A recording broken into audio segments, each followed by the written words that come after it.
Hello guys, आप सभी का स्वागत है मेरे YouTube channel teaching training exam में। और आज हम बात करेंगे बाल विकास और शिक्षा शास्त्र यानी कि सीडीपी के कुछ इंपॉर्टेंट क्वेश्चंस के बारे में। और ये सभी क्वेश्चन आपके सीटेट एग्ज़ाम या बिटेट एंड स्टेट टेट एग्ज़ाम में आने वाली सीडीपी के लिए बहुत यूज़फुल रहेगी। ये हमारा प्रैक्टिस 9 है। जिन लोगों ने प्रीवियस प्रैक्टिस नहीं देखे हैं वो चैनल पर जाकर देख सकते हैं। तो बिना टाइम गवाए स्टार्ट करते हैं। तो फर्स्ट क्वेश्चन है, निचली कक्षाओं में शिक्षण के खेल पद्धति मूल रूप से आधारित है। फर्स्ट ऑप्शन है शारीरिक शिक्षा कार्यक्रम के सिद्धांतों पर, सेकेंड ऑप्शन है शिक्षण पद्धतियों के सिद्धांतों पर, और थर्ड ऑप्शन है विकास एवं वृद्धि के मनोवैज्ञानिक सिद्धांतों पर, और फोर्थ ऑप्शन है शिक्षण के समाज शास्त्रीय सिद्धांतों पर। तो इस क्वेश्चन का जो राइट आंसर है वो है ऑप्शन नंबर सी, बिकॉज जो शिक्षण में खेल पद्धति जो होती है वो मूल रूप से विकास एवं वृद्धि के मनोवैज्ञानिक सिद्धांतों पर आधारित होती है। से मनोवैज्ञानिक सिद्धांतों के अकॉर्डिंग जिससे एक बच्चे का विकास होता है उसमें उसके संज्ञानात्मक विकास के साथ साथ उसका शारीरिक विकास होना बहुत आवश्यक होता है। तो उस खेल पद्धति से जो शिक्षण किया जाता है उससे उसका शारीरिक विकास और मानसिक विकास यानी कि संज्ञानात्मक विकास दोनों साथ साथ होते रहते हैं। तो इस क्वेश्चन का जो राइट आंसर है ऑप्शन नंबर सी है। नेक्स्ट क्वेश्चन हम देखते हैं, सामान्य परिपक्वन से पहले प्रशिक्षित करना यानी कि नॉर्मल मैच्योरेशन से पहले किसी चाइल्ड को ट्रेन करना इस प्रायः फर्स्ट ऑप्शन है सामान्य कौशलों के निष्पादन के संदर्भ में बहुत लाभकारी होता है, सेकंड ऑप्शन है कुल मिलाकर हानिकारक होता है, थर्ड ऑप्शन है दीर्घकालिक दृष्टि से लाभकारी होता है, और फोर्थ ऑप्शन है लाभकारी हो या हानिकारक यह इस बात पर निर्भर करता है कि प्रशिक्षण में किस प्रकार की विधि का प्रयोग किया गया है। इस क्वेश्चन का जो राइट आंसर है वो है ऑप्शन नंबर डी, यानी कि किसी भी चाइल्ड को सामान्य मैच्योरेशन यानी कि उसकी उम्र से पहले भी किसी अन्य संज्ञानात्मक संक्रियाओं को करवाना जो कि उसकी एज के हिसाब से ठीक नहीं है और उसके एज के हिसाब से अनदर लेवल यानी कि +1 लेवल की है।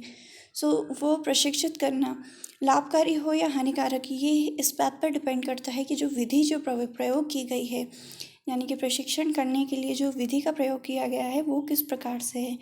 उसका जो पूरा बेनिफिट होता है वो इसी पर निर्भर करता है कि उसको किस प्रकार की विधि के द्वारा प्रशिक्षण किया जा रहा है।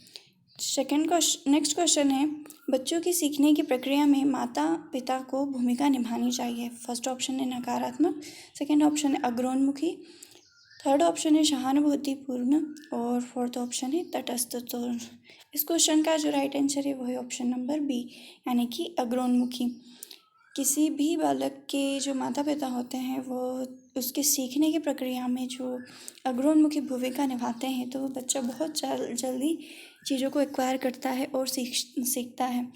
अधिगम में सबसे जो महत्वपूर्ण भूमिका होती है वो बालक के माता पिता की होती है।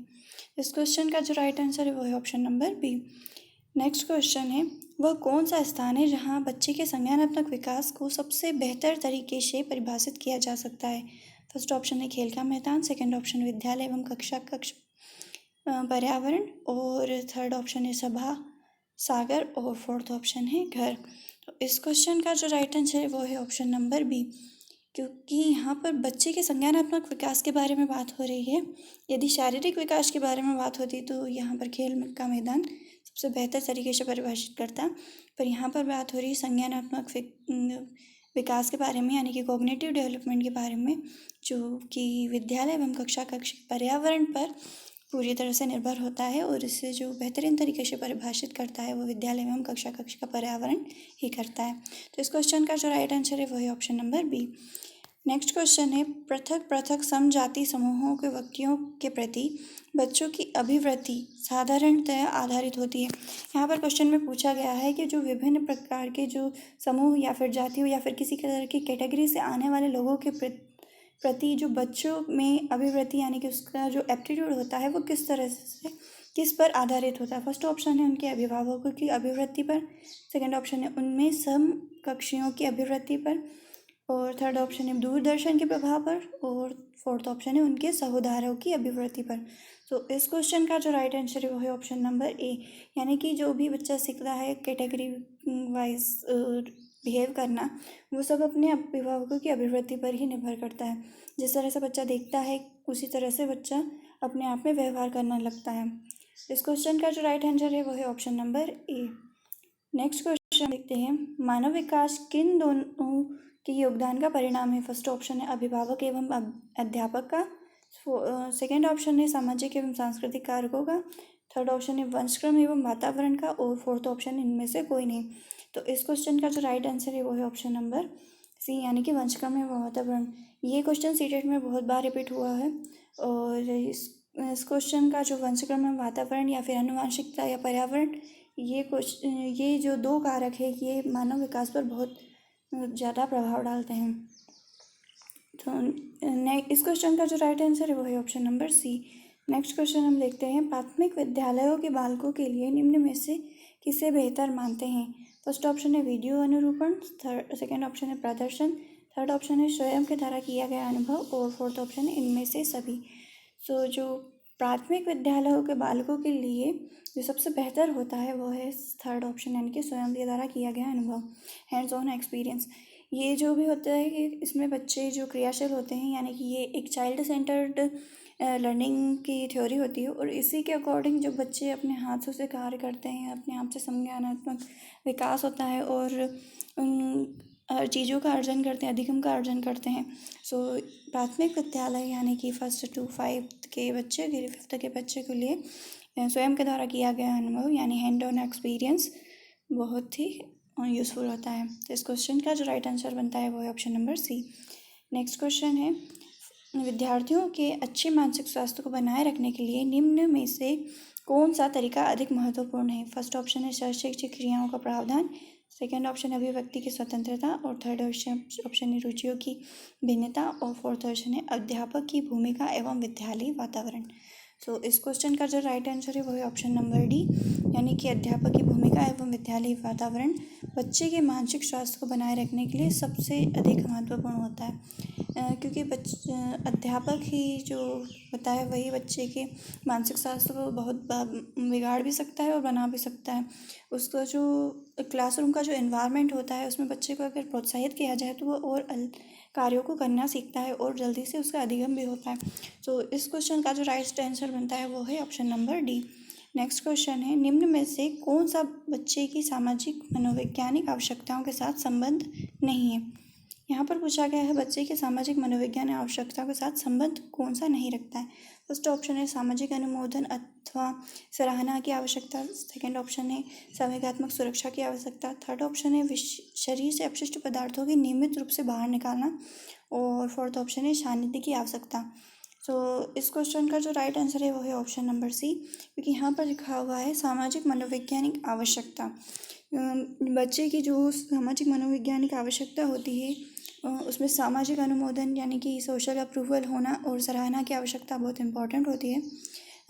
आपने पढ़ा होगा कोलपर की जो नैतिक विकास का सिद्धांत है उसमें जो फर्स्ट स्टेज है उसमें बच्चा अच्छा लड़का या अच्छा लड़की बनने की तरह होता है कि, और नेक्स्ट जो स्टेज है वो है पुरस्कार एवं दंड की अवस्था, यानी कि वो बच्चा दूसरों से अप्रूवल प्राप्त करना चाहता है और प्रशंसा प्राप्त करना चाहता है।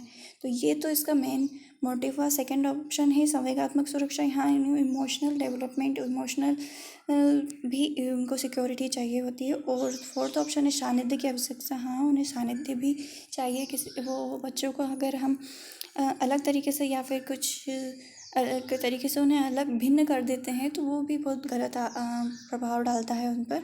सो इसकी भी आवश्यकता होती है, ये तीनों ऑप्शन की आवश्यकता होती है, बट ये थर्ड ऑप्शन शरीर से अपशिष्ट पदार्थों की नियमित रूप से बाहर निकालना ये बच्चे की सामाजिक मनोवैज्ञानिक आवश्यकताओं से बिल्कुल भी रिलेट नहीं करता है। और नेक्स्ट क्वेश्चन है हमारा, विद्यार्थियों को विद्यालय में खेलना क्यों उचित है? फर्स्ट ऑप्शन है शारीरिक रूप से सशक्त बनाएगा, सेकंड ऑप्शन है यह शिक्षकों के लिए काम आसान करेगा, थर्ड ऑप्शन यह समय बिताने में सहायक होगा, और फोर्थ ऑप्शन यह सहयोग एवं शारीरिक संतुलन का विकास करेगा। तो इस क्वेश्चन का जो राइट आंसर है वो है ऑप्शन नंबर डी, यानी कि यह सहयोग एवं शारीरिक संतुलन का विकास करेगा, क्योंकि विद्यार्थियों को विद्यालय में खेलना इसलिए उचित है क्योंकि ये इससे बच्चे जो सहयोग सीखते हैं और शारीरिक संतुलन भी इनका बनता है। तो ये थे हमारे कुछ इंपॉर्टेंट क्वेश्चंस जो कि प्रीवियस ईयर की एग्ज़ाम्स में आए हुए हैं। ये यूपी टेट में आए हुए क्वेश्चंस हैं और राजस्थान टेट में आए हुए क्वेश्चंस हैं। सो ये आपकी किसी भी टीचिंग एग्जाम में आने वाली सीडीपी के लिए बहुत यूज़फुल रहेगा। सो अगर आपको वीडियो अच्छा लगा हो तो please like share and subscribe कीजिएगा और थैंक यू फॉर वॉचिंग।